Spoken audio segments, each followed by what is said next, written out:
సభకు నమస్కారము. వేదిక నడిపించిన పెద్దలకు, సభికులకు, కళాకారులందరికీ కూడా శుభములు తెలియజేస్తూ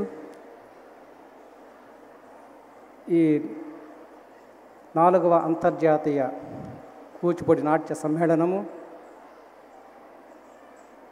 ఈ హైదరాబాద్లో జరుపుకోవటానికి సిలికాంధ్ర వారు ముందుకు వచ్చి చేస్తున్నందుకు వారిని కూడా అభినందిస్తున్నాను. నేను ఈ మధ్య కూచిపూడి గ్రామానికి వెళ్ళటం జరిగింది. అక్కడ చిన్నారుల నుంచి పెద్దవారి వరకు కూడా వారు ఈ నాట్యాన్ని ప్రాక్టీస్ చేస్తున్నారు. ఆంధ్రప్రదేశ్ ప్రభుత్వము ఈ కూచిపూడి గ్రామాన్ని అభివృద్ధి చేయాలని, అంతర్జాతీయ కీర్తి తీసుకురావాలని ముఖ్యమంత్రి గారు కూడా ఆలోచనలో ఉన్నారు.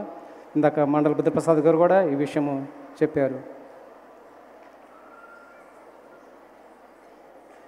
ఒక చిన్న గ్రామం నుంచి ఇలాగ అంతర్జాతీయంగా ఈ నాట్యం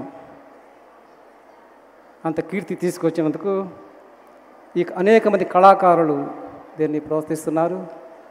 2011వ సంవత్సరంలో 2008 మందితో ఈ నాట్య సమ్మేళనం జరిగినప్పుడు ఇది గిన్నిస్ రికార్డుగా కూడా వచ్చినది. కాబట్టి ఈ నాట్యాన్ని అందరూ ప్రోత్సహిస్తూ, అలాగే ప్రభుత్వం తరపున ఈ కళారంగంలో, సాంస్కృతిక రంగంలో ఉన్న ప్రతి ఒక్కరికి కూడా ప్రభుత్వము సహాయ సహకారాలు అందిస్తుంది. ఈ 3 రోజులు జరిగే ఈ కార్యక్రమం విజయవంతంగా జరగాలని మనసారా కోరుకుంటూ అందరికీ వందనము చెల్లిస్తున్నాను.